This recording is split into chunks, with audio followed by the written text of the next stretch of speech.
You may have seen streamers slamming 20 bombs out of the gate in this new Fortnite OG season, but have you ever wondered what the recipe for these games are? If you have or haven't considered it, yes, there is a specific plan they incorporate, and I'm going to be sharing that today, from the landing spot with the quickest mats in most people, to the weapons and mechanics they use, and finally the route they take to find the most elims. So, of course, we are dropping Tilted Towers. But the building you choose will be the difference between a 10 kill game and that infamous 20 bomb.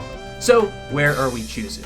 Yes, that is right, Trump Towers, or Big Bertha, or main building, whatever you want to call it, it has to be this building. If you disagree and think that another one is better, let me know in the comments, but these are my personal reasons for going here. Number 1. From all of my time in original Chapter 1 to playing the new OG, this building always has the most people drop at it. Which, yes, disclaimer, you will die a lot, but the games where you don't will be guaranteed 20 bombs, because you can, no joke, walk out of your spawn building with 4 to 6 kills. Literally already a quarter of the way to your goal out of one building, and that's not to mention the rest of Tilted, which you can still go out and clear. So focus on getting the best drop, and these 4 to 6 kills can be yours. However, what if you don't get the gun? Which leads me to point number 2. You can get a second chance here. I always drop for the roof, but say you miss it or you don't get the gun, you can either drop to the side and start looting the bottom or the middle of the buildings and have a fair chance at killing whoever might start chasing you. And this is kind of unique to this building because you can survive that drop. Most of the other buildings, if you don't get the gun and need to bail off the side, you are going to die to fall damage. But of course, if you have a fair chance at getting a gun to kill your pursuer, what if the roles are reversed? Are you more likely to die? Well, if you chase them, then probably. But number 3, and the reason I like this, is most of the times when I land on the roof, I actually go for kills outside of the tower first. Assuming my roof RNG provides me with, say, an AR, I'll start beaming other people out of the sky or off of the roofs of other buildings, and this works really well because they are defenseless. If you are in the sky or on a roof, you have not done any farming and cannot defend yourself. And it also pairs with the other roofs having that heightened fall damage, so if they're running from your bullets, they might just take the plunge instead, and you get the kill credit for the fall damage. I like doing this first because those exterior kills are going to be harder to get later on if I allow them to loot up in other buildings, so I go ahead and kill them now. It's at this point that I'll drop down below to start attacking the people that landed in my building, who will be shambles early game. So, in my point of view, giving them an extra 30 seconds to loot down there while I'm on the roof is no big deal to me, but if you feel like it is for you, then you can drop down instantly. So once I'm on these middle floors, I find the most attractive part of this building to be tip number 4, which it has the quickest farmable early game mats for a Tilted Towers building. Every other building has some weak off furniture, but this building has 4 of those high mat pallets that will get you up to 200 wood instantly, which is plenty for your off drop fights. Like I said, you might encounter 4 people who may have 0 to 50 mats, so if you're 200 from these pallets, that will be enough to fight them early and get those kills.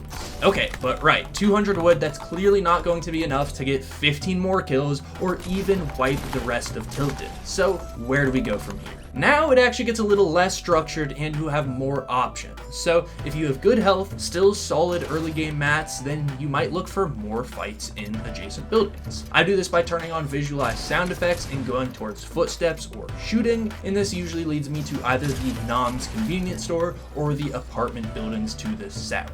So pretty much I just keep doing this and looking for fights until those pallet mats run down to 0 or I lose too much shield. And that's when phase 2 of the Tilted operation commences, the park raid. And if you're enjoying so far, please invest in the channel for more videos like this. I'm still a relatively small creator, so it would help. But the park raid is where I'll head over to this park and re-farm my mats up. There's some big trees, some bushes, some small trees, and pretty much enough to get you back up to a fighting level. careful. If you're low on loot or health, there are also these 2 buildings next door to the park that you can go through to re-up on whatever you may need. From here, go back out into Tilted and continue fighting. Even if you didn't get as much mats or loot from your park raid, just do it. And the reason we're being so aggressive and conservative with where and when we farm is we're fighting the clock. The biggest challenge to getting a 20 bomb is not mechanical skill or fighting prowess, but rather finding enough people before that player count drops below your possible 20 targets. And if you're used to 20 bombs in regular Battle Royale, think again, because OG is different.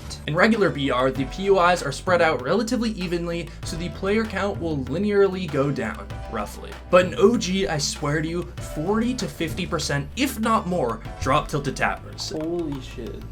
And obviously, after 1 minute into the game, most of them are dead. Not to mention, everywhere else across the map, off-spawn fights are happening too. So that means after 5 minutes into the game, there might already be 20 people left in the lobby. So if at that point you don't already have at least half of your kills, you are not going to find them, because there are going to be other mid-game kills across the map that you will not be a part of. So your absolute goal should be to leave Tilted Towers with at least 10 to 12 kills, if not more. And ideally, you can front load most of your kills in Tilted, where people are conglomerating and the kills are easier, because once you enter mid-game, that clock becomes even bigger of an enemy. Mid-game fights take way longer, you'll use more mats, and if you take a lot of damage, you're now not in the middle of a city to re-loot back up. You'll be crawling into endgame without much of a fighting chance. So please, in mid-game fights, take good peeks, and try to finish up the fight fast. Like, I do like phasing into boxes to end a battle early, but taking a lot of damage in mid-game is your biggest threat right now. So I'd prefer to play a little bit more methodically. But say you do take a lot of damage, and you go through your heals,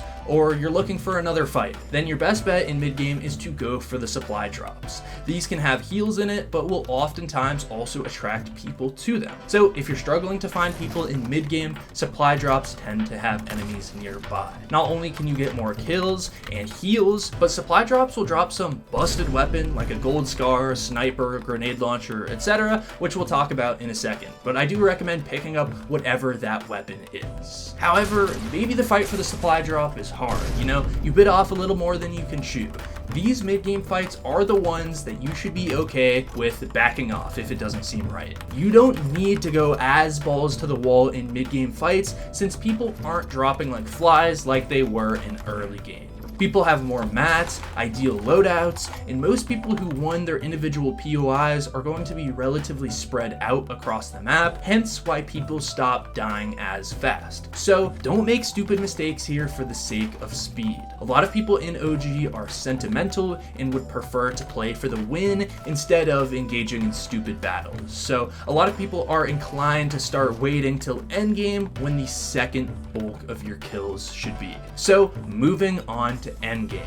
And if you're getting the new OG Battle Pass, by the way, or item shop skins, please use code reidtheninja or another small creator's code to help the Fortnite community grow. But for endgame, these are going to be your toughest fights. You're not only fighting one person, but you're possibly fighting others shooting at you due to the smaller nature of zone, maybe they'll push in third party, and maybe you'll get caught fighting the storm and the need to rotate. Oh, as well as the looming clock. So a lot going on. Here is when you'll need to utilize advanced mechanics like full boxing people, potential phase-ins, right-hand peeks, and all of that good stuff. However, fights like that can go astray very quickly, so I also recommend having some sort of gimme item or get out of jail free card. For me, this is the RPG or the sniper. You can pretty much erase the need for one of those mega build fights or box fights by landing a well-placed shot. With the sniper, it's sort of down to how skillful you are, but with the RPG, you can pretty much backboard anyone.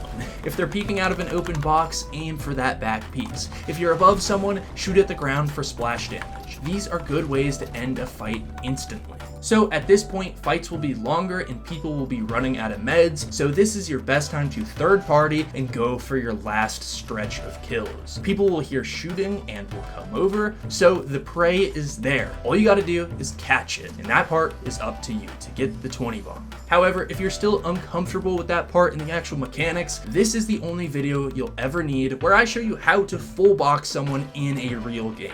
Thanks for watching. Again, invest in the channel for more. Use code reidtheninja in the item shop. And on that note, I'm signing off.